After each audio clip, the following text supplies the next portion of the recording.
రేవంత్ రెడ్డి మాట్లాడుతుంది. కాళేశ్వరం అవినీతిపై CBI enquiry, అసెంబ్లీలో సీఎం రేవంత్ రెడ్డి ప్రకటన అంటూ మనం వార్త వస్తా ఉన్నాం. ఇక చూడు, కాళేశ్వరం మీద సిబిఐ ఎంక్వైరీకి వాళ్ళ ఆదేశాలు అయితే ఇచ్చిర్రు. ఓరు ముఖ్యమంత్రి రేవంత్ రెడ్డి ఏం మాట్లాడండి ఏంది ఒకసారి వింటే ఏమన్నాడో విందాం. రేవంత్ రెడ్డి ఏమన్నాడో వింటే ఒకసారి అర్థమవుతుంది. అసెంబ్లీలో ఏం చెప్పిండో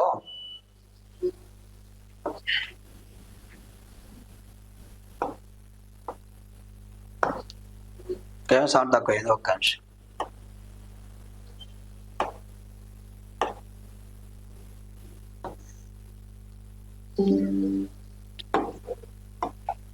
అధ్యక్ష, ఈ కేసును సెంట్రల్ బ్యూరో ఆఫ్ ఇన్వెస్టిగేషన్ కి అప్పగించడం సముచితము.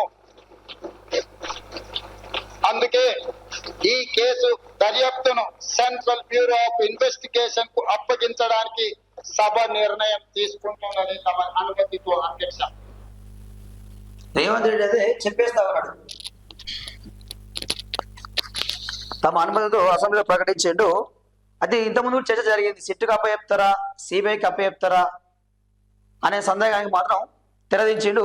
సిబిఐకి అయితే అప్పచెప్తారు. సో మరి సిబిఐ ఏం చేస్తుంది, సిబిఐకి ఉన్న అధికారాలు ఏంది అనే విషయం ఒకసారి మనం చర్చించుకుంటే, ఇక్కడ కాళేశ్వరం రిపోర్ట్ కేసు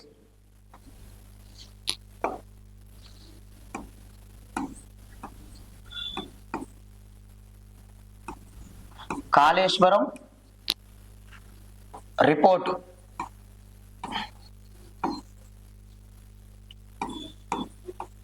కేసు ఎవరికి అప్పచెప్పారు? CBI, central bureau of investigation కు అప్పచెప్పారు. మరి దీన్ని ఏం చేస్తుంది? ఇది మెయిన్ దీని విధులు ఏంది? ఇది అవినీతి మీద, అదేవిధంగా అక్రమ సొమ్ము ఎవరైతే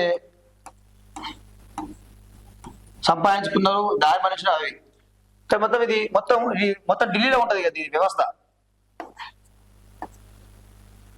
మొత్తం ఢిల్లీలో ఉంటుంది ఇక్కడ, దీని వ్యవస్థ మొత్తం కూడా. సో దీని మీద కేసీఆర్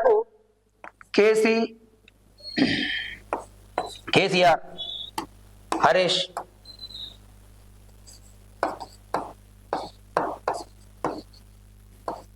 ఏం జరగబోతా ఉంది? మొత్తం ఈ వ్యవస్థ మొత్తం ఢిల్లీ చేతిలో ఉంటుంది. ఇక సిబిఐ ఇక్కడ ఏముండదు, ఇక రాష్ట్ర ప్రజలు ఏముండదు, ఇక మొత్తం ఢిల్లీ చూసుకుంటుంది. మొత్తం ఇక సెంట్రల్ గవర్నమెంట్ చూసుకుంటుంది. ఇక తీసుకపోతారు. అవసరమైతే సిబిఐ వస్తుంది. మొత్తం అవినీతి మీద ఎట్లా అవినీతి జరిగింది, ఎన్ని కోట్ల కుంభకోణాలు అయినాయి, దీని వెనుక ఎవరెవరు ఉన్నారు, ఎవరు హస్తం ఉంది, ఎవరు నిర్ణయాలు ఉన్నాయి, అన్ని సమగ్ర విచారణ చేసి అవినీతి నిరోధక చట్టం కింద కేసులు నమోదు చేసి వస్తారు, పట్టుకొని పోతారు, ఢిల్లీలో జైల్లో వేస్తారు. ఇది వీళ్ళు ఆడుకున్న అధికారం. దీనికి కానీ సిబిఐ ఎంక్వైరీ చేయాలంటే రాష్ట్రంలో ఉన్న ప్రభుత్వం అనుమతి తప్పనిసరి. రాష్ట్ర ప్రభుత్వం అనుమతి తప్పనిసరి. అదేవిధంగా సుప్రీంకోర్టులు, హైకోర్టు కూడా ఆదేశించవచ్చు ఈ విషయంలో. అది ఇక్కడ ఏమైతా ఉంది మరి? ఇక్కడ కేసీఆర్ ఇన్ని రోజులు కేసీఆర్ అరెస్ట్ పెద్ద క్వశ్చన్ మార్క్ ఉండే, కానీ ఈరోజు కన్ఫర్మ్ అయిపోయింది ఈ విషయంలో. ఇక సిబిఐకి అప్పచెప్పారు కాబట్టి ఏ క్షణమైనా ఎప్పుడైనా వాళ్ళు వచ్చి ఎంక్వైరీ చేసి ఎప్పుడైనా వచ్చి వాళ్ళకి ఇదంతా ఏముండదండి. ఇక సిబిఐ వాళ్ళు అరెస్ట్ చేయడానికి వాళ్ళ పర్మిషన్ వీళ్ళ పర్మిషన్ తీసుకుని ఏముండదు. వాళ్ళకి అధికారం ఉంటాయి, పూర్తి అధికారాలు. వాళ్ళు వస్తారు, ఎంక్వైరీ చేస్తారు, నోటీసులు పంపిస్తారు, తీసుకుపోయి అరెస్ట్ చేసి తీసుకొని వెళ్ళిపోతారు. ఇక అది ఉంటుంది. ఇక అంటే త్వరలో అరెస్టులు ఉన్నాయి అని చెప్పి తెలిసిపోతా ఉంది. త్వరలో అరెస్ట్ ఉన్నాయని చెప్పి తెలిసిపోతా ఉంది, స్పష్టమవుతా ఉంది. ఇక మిగతా వార్తలు చూసుకుంటే ఇది ఇక్కడ ఏం జరుగుతూ ఉంది మరి? ఇక్కడ రాష్ట్రంలో రాష్ట్ర ప్రజలు ఉన్న సంస్థలు లేవా, దర్యాప్తు సంస్థలు లేవా అంటే ఉన్నాయి. కానీ ఇక్కడ ఏం చేస్తామని ఇక్కడ దీని వెనుక వాస్తవానికి కూడా ఇక్కడ మోడీ, బాబు, రేవంత్ వీళ్ళందరూ ముగ్గురి కుట్ర ఉన్నది. సెంట్రల్లో ఇవ్వడానికి ముగ్గురి పాత్ర ఉంది ఇందులో. జుట్టు మొత్తం ఇప్పుడు తీసుకొని మోడీ చేతిలో పెడతా ఉన్నారు. ఇక ఇప్పుడు వాస్తవానికి కూడా కేసీఆర్ని ఆడుకుంటారు రాట. ఇప్పటికే ఏమైంది, కవిత మీద ఢిల్లీ లిక్కర్ స్కామ్ ఉన్నది, ఇక సిట్ ఇక్కడ ఉన్నది, ఫోన్ ట్యాపింగ్ విషయం ఉన్నది, ఇప్పుడు కాళేశ్వరం కేసు. సో కేసీఆర్ కు మరి ఈ విషయాన్ని తప్పించుకోవడానికి కేసీఆర్ కు దారులు ఏంది? ఒక 2 దారులు అయితే కనిపిస్తా ఉన్నాయి. ఒకటి, బీజేపీ పార్టీని విలీనం చేయడమా బీఆర్ఎస్ ని, లేదంటే ఎన్డీఏ కూటమిలో కలవడమా, ఏదో కాంప్రమైజ్ కావాలి. కానీ నాకు తెలిసినంత వరకు అయితే కేసీఆర్ అంత పిచ్చోడైతే కాదు, పార్టీని విలీనం చేసేంత పిచ్చోడైతే కేసీఆర్ కాదు.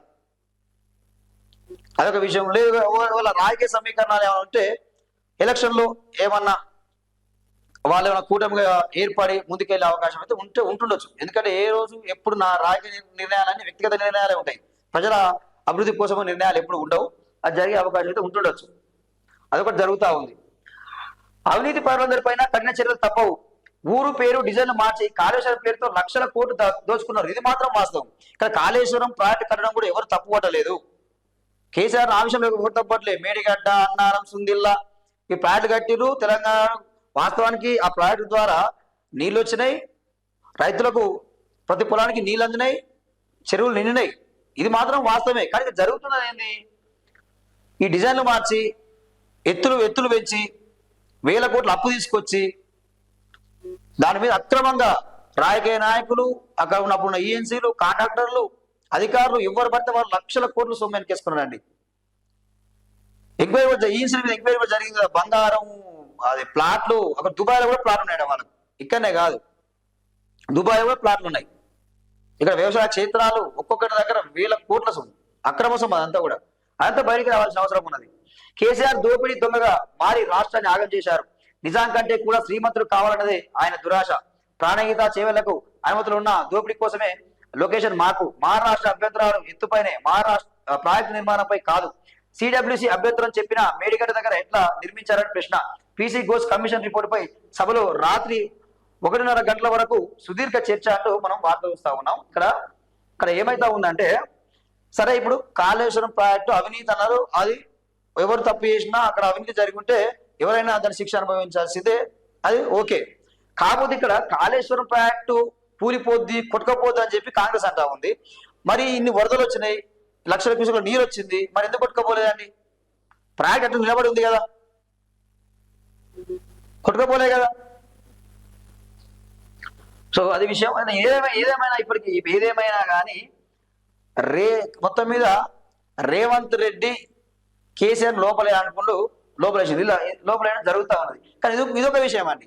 ఇది ఈ నెక్స్ట్ ఎవరైనా ఏ ప్రభుత్వాలు వచ్చినా ఎవరు వచ్చినా కానీ ఇక్కడ వీళ్ళ పోనీ వీళ్ళ తప్పులు లేవా అంటే వీళ్ళ కూడా కొన్ని తప్పులు ఉన్నాయి. ఎస్ఎల్బీసీ కూలింది, మరి దాంట్లో 8 మంది ప్రాణాలు పోయినాయి. సుంకశాల కూలింది, మరి వీళ్ళే కూడా కొన్ని తప్పులు ఉన్నాయి. మరి వీళ్ళే సమర్థించుకుంటా ఉన్నారు కానీ వీళ్ళే కూడా తప్పులు ఉన్నాయి, అవి కూడా బయటికి రావాలి మరి. సో ఏదేమైనా మొత్తం మీద అయితే సిబిఐ చేతికి వెళ్ళిపోయింది కాళేశ్వరం కేసు. అది సెంట్రల్ చూసుకుంటుంది. ఇక రేవంత్ రెడ్డి ఇప్పుడు మీ ప్రయత్నం తీరింది. ఇప్పుడు రాజకీయ కక్షలు మానుకోండి. ఇక తెలంగాణ అభివృద్ధిని ఎట్లా చేయాలి, తెలంగాణలో ప్రజలకి 6 గ్యారెంటీలు ఎట్లా అమలు చేయాలనో దాని మీద దృష్టి పెట్టాలని చెప్పి కోరుతా ఉన్నాం.